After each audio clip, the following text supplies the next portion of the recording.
You ever had your little kids in your classroom and they're doing construction outside and they didn't finish it over the summer? That just reminded me of this. And the bulldozers are out there, and we make the big mistake of saying to the kids, "Don't look out there." Don't tell a 7-year-old kid not to look at a bulldozer. Really? It's like when it pours rain, it's a distraction. And don't pull the shades on them. You know what you say? You stop your class and say, "Everybody, let's go to the window."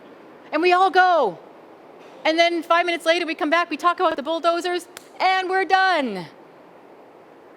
That works a lot better than saying, "Don't look outside," because this is a distraction. Work with it. Thanks for watching, and I hope you found this video helpful.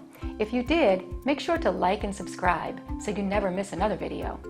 I speak and consult on school behavior, and I love to help districts solve some of these problems. See you next time.